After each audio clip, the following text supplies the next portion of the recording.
Hey, Soul viewers, Big Ronnie here with another episode of the Soul Stay at Home series where we go inside artist homes to show you how they're living, how they're working, what they're doing, and how they're dealing with this pandemic, just like you and I.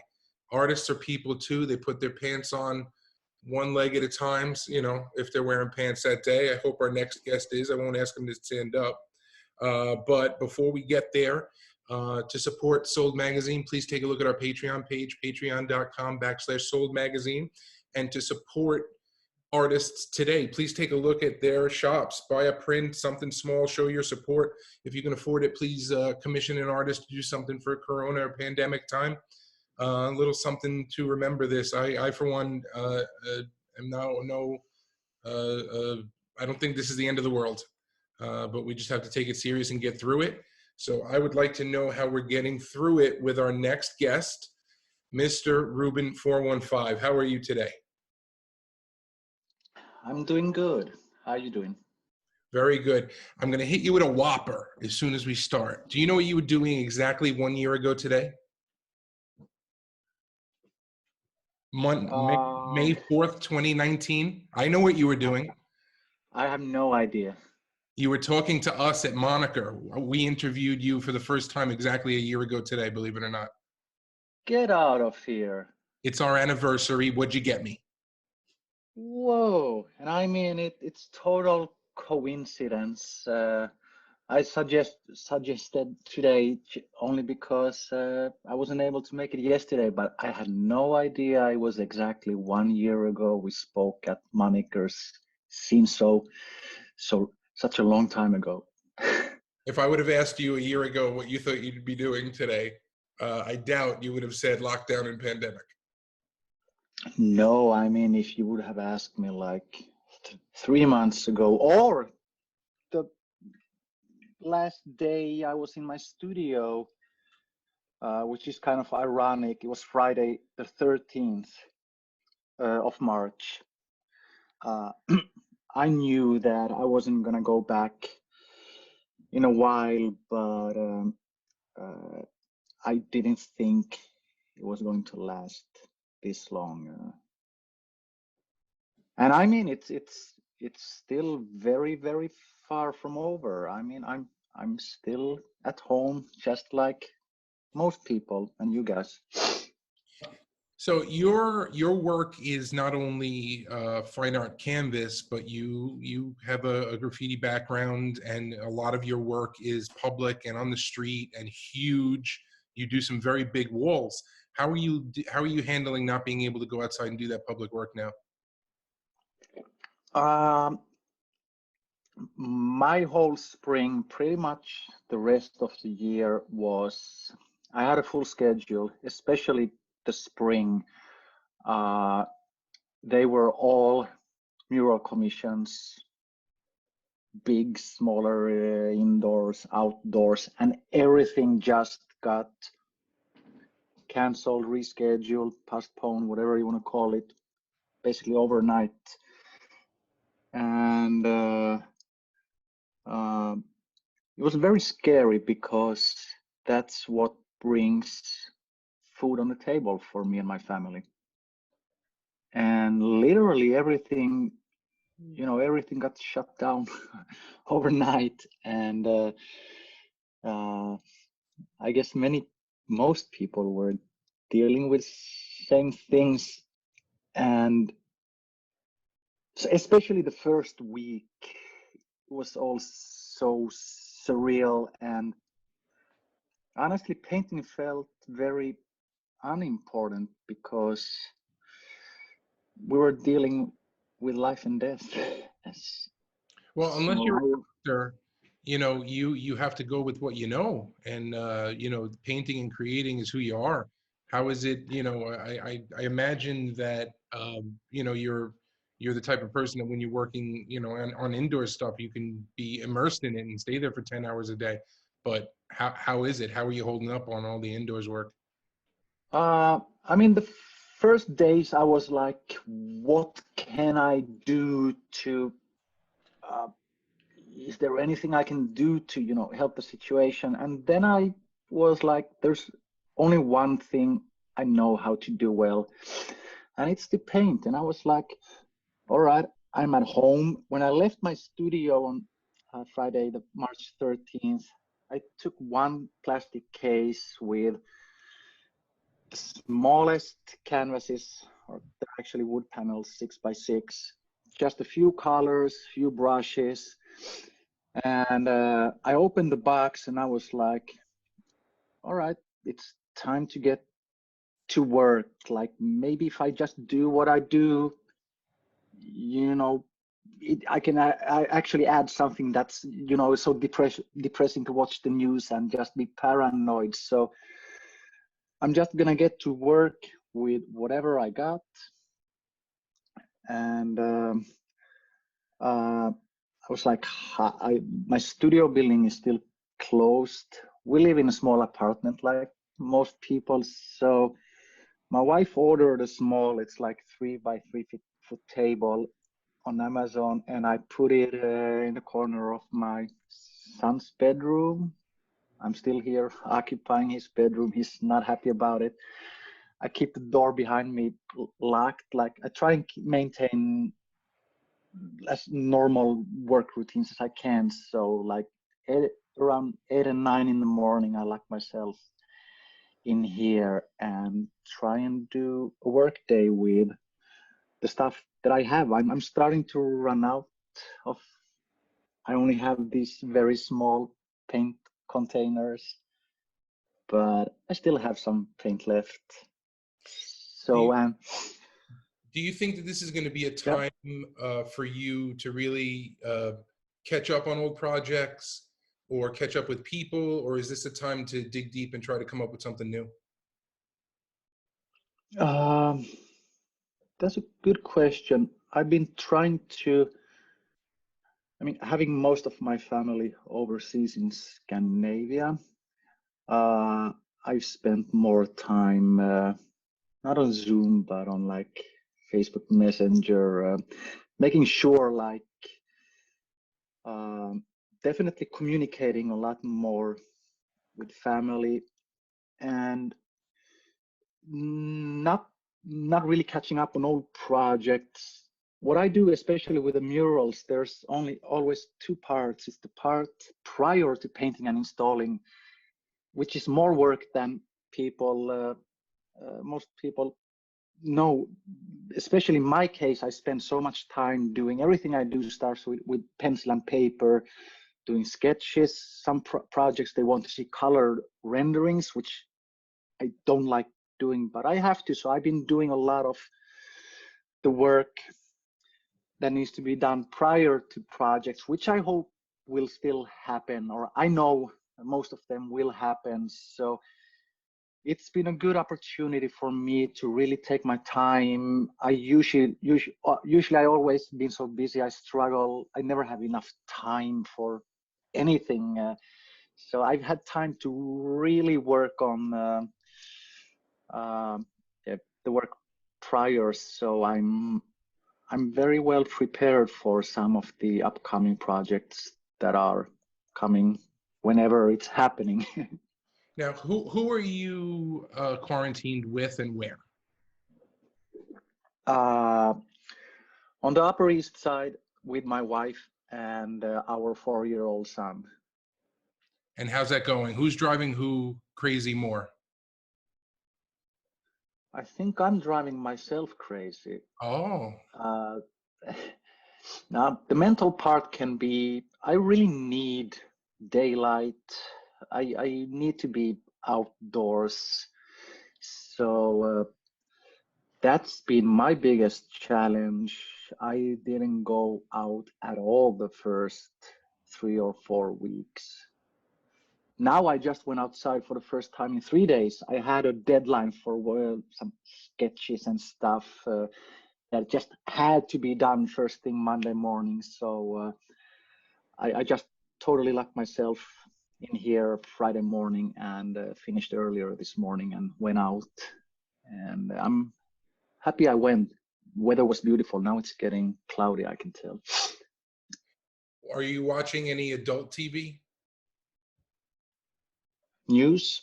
No. You know, movies, series, catching up on anything with the wife while the baby's asleep, that type of thing. Yeah, I'm happy we bought these noise canceling wireless headphones to ourselves as Christmas present. So we've been trying to have like a routine when it comes to most things. Like in the evenings, we spend time watching. I never have time to watch TV series usually, and we've been watching a ton, almost every evening. Give our viewers some recommendations. I'm sure everybody's looking for something to watch right now. Um, I mean, we started watching Tiger King just because everybody was talking about it, and I liked it because it was a way to escape what's happening. Everything, I can't really watch the news anymore. You just get depressed. I try and watch Cuomo's daily briefings. That's the only news I watch. But we watched Tiger King, then we watched Unorthodox. That was amazing. What an amazing actress. I don't remember her name. After that, we started watching Hunters. Hunters, yeah.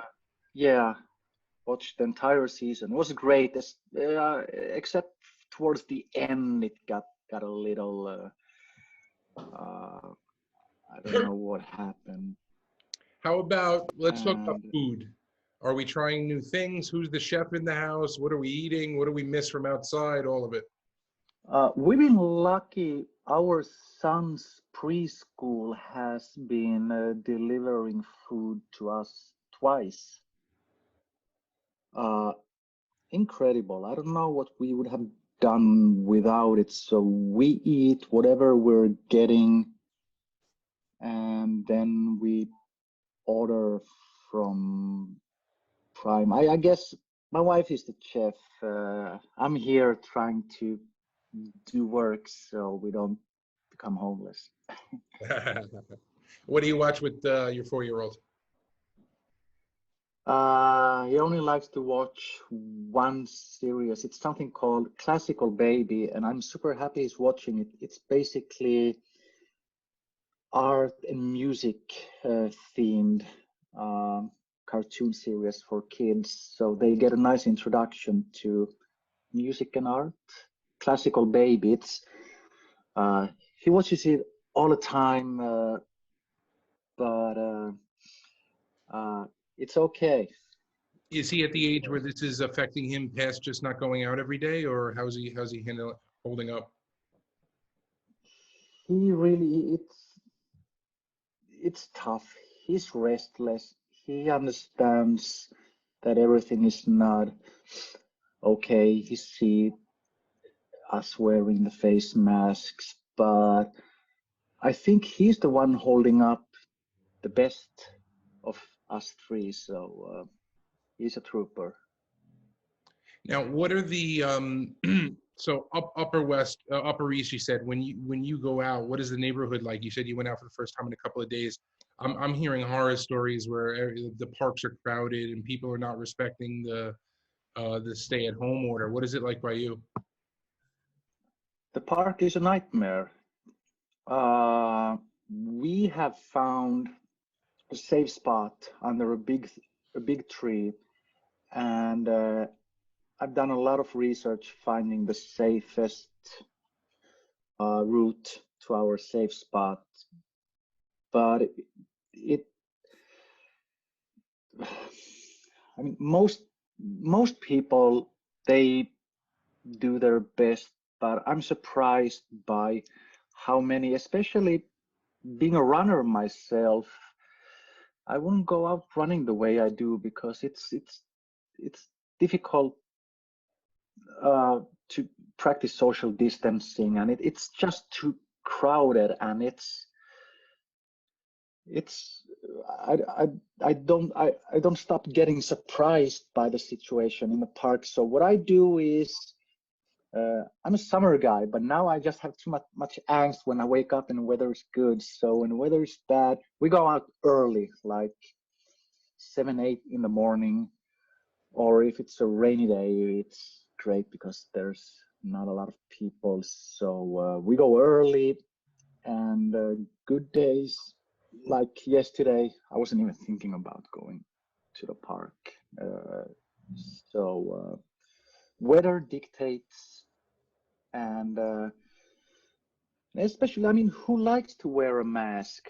I've been wearing a mask since I was like 13. I wear a mask every day at my work. It doesn't mean it's fun, but it's not a big deal. I read these blog posts about runners, like, it affects your breathing and stuff. But come on, stop whining. Be happy you're able to run and your health is so.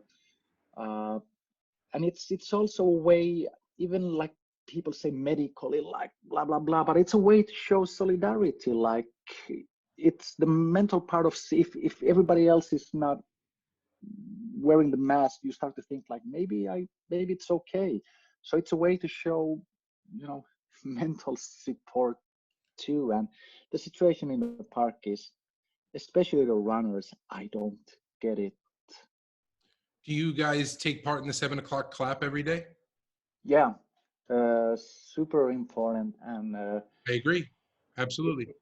it feels good, and it feels like it's still like growing. It's Saturday was like probably the biggest cheering so far. Yeah. This is the first time yesterday was the first time I heard it inside the house before I made it outside. Wow, and it's a good feeling. It feels good. It's such a small gesture, but makes all the difference. You said earlier about being being happy, being positive. You know, what are the things that you can instill in some younger artists who haven't been, you know, through the ups and downs of a creative cycle or of a creative career? You know, what advice would you give to someone who all of a sudden wished they had all the time in the world and now you actually do? Um, I would say there's not really a difference in that sense, being a, a difficult situation now. I think you should maintain, uh, what's the right word? I tend to think as a sportsman, like every day, just continues, just do something every day, whether times are good or bad. Of course, it's more challenging now, but regarding the circumstances, uh, even if it's just for a little time, try and do it every every day, because that's how things happen. Everybody's always busy. You always have excuses not to do it, and I agree. It's sometimes there's a day when I don't paint, and it's okay. You know, life comes in between. But I would say, regardless of times, it's dedication, persistence, um, and if you really have the motivation, those things, they come pretty naturally. But then sometimes it takes a little bit more effort. So it's more about just figuring out how to do it. Always, I mean, in my case, that's what I do. I paint, and it's my responsibility, regarding the circumstances, to make sure that I do paint. Like now, with smaller works, limited amount of supplies. That's actually uh, that's something I've learned from this pandemic. It's kind of been bringing me back to basics. I don't have my fancy stuff with airbrush and spray paint, millions of colors. I have pretty much 5, 6 colors. So uh, being limited creative wise can be a good and healthy thing. And that's something I'm going to bring with me once I get back to work. It's been a good reminder. You can create more with less than you think. And unless you have to, I don't think I would have done it, because it's so easy to reach out for all this different stuff. But now that I'm stuck here, I only have this. it's been amazing what you can do. So be creative with less. That would be my one of my top tips from the quarantine. You mentioned that you were keeping track of your family overseas. How are they doing? How are they holding up? What's the difference? Um, I have family in both Finland and Sweden, and it's totally different. Finland has chosen a totally different path. It's pretty much the same rules and regulations, safety measures as here, while Sweden has gone uh, the opposite route. My younger brother, he's only a year and a half younger than me. He lives in Sweden, and it's been difficult because there's no lockdown. They haven't closed down, and so it's difficult when people are afraid and uh, people are getting sick. So I feel it may sound weird, but I'm happy in a way to be here with all the safety measures taking place in the cities. So uh, it's not easy anywhere. They're hanging in there and they're healthy, but yeah, Did you take the trains a lot before the lockdown? yeah. What do you Uh, think about Cuomo's order to shut down the subways every morning from 1 a.m. to 5 a.m. to do a cleaning, sanitizing? I mean, of course, it's not ideal to shut down the subway because people work during night too, but it's it's amazing because uh, people are cramped in a small space, and that's how the virus spread. And there's only one way to deal with the virus: it's to disinfect. So uh, just like with many things, Cuomo was the one who got it done. People were complaining and telling something should be done. So I totally agree. I want to start using the subway, but I'm still way too afraid. I still wouldn't go there. But knowing they're being cleaned every day makes me feel a little bit better and safer to hopefully start using the train sometime. Why weren't they cleaned every day anyway? When are they cleaned if they're not cleaned every day? That was a little shocking to me. Not that I ever thought about it, but man, I think what we take for granted, the dirt and everything that we walk past every day on the streets in New York, under the wrong circumstances that we're in, really may have kind of bit us in the ass. But it's another good example of how can we use this pandemic to make things better, to come out better and stronger. So, I mean, everything is getting cleaner. So that's only positive here in New York. Yeah. Now, have you used this time at all to reach out to other people, collaboration wise, check in with other artists? How are they doing? Things like that. Yeah, um, mostly just checking in to see how they're doing, not really collaborating because, uh, yeah, it's basically survival mode. So, uh, uh, not collaborating, but yeah, uh, lot of chatting on Instagram direct messages, and of course. Now, I know you were close with a friend of sold Nick 707. Uh, what was that like for you? Someone that was kind of a contemporary. I think it was the first time I cried during the pandemic when I heard it. Um, um, because everybody who knew him, we can all agree that he was a special guy. Uh, I didn't hang out with him a lot, didn't talk with him like every day, but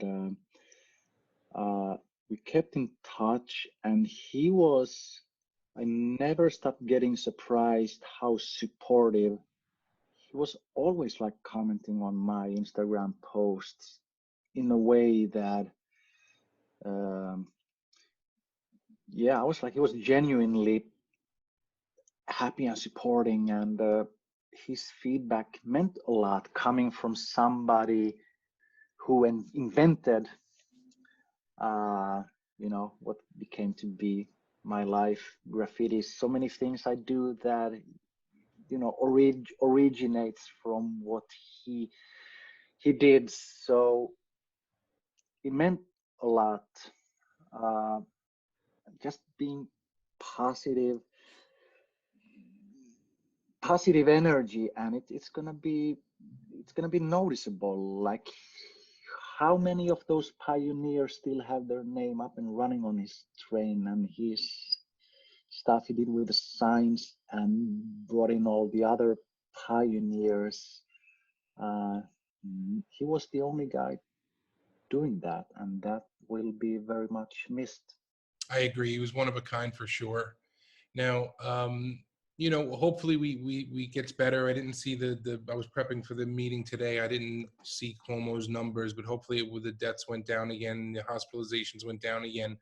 But as we get back to normal, like, and I'm just going to call it normal, whether it is or isn't. But once people get out back to you moving out and about, what do you hope is going to happen? You're a positive, optimistic guy. What's best case scenario here? uh, I mean, things as we knew it is history.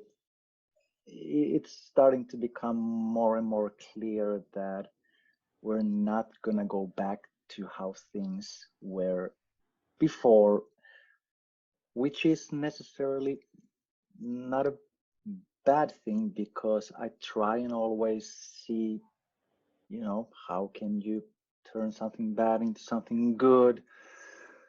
uh, I would say,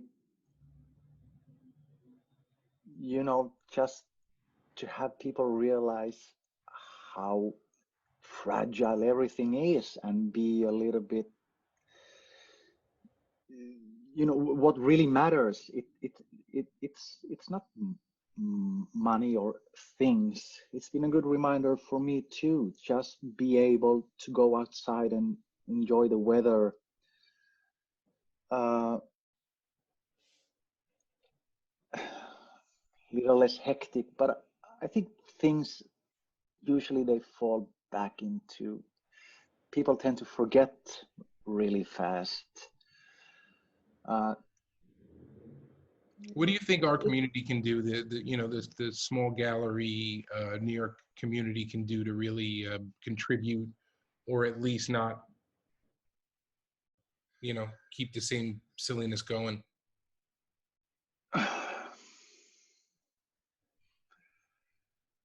I wish I had an answer. We have to wait and see.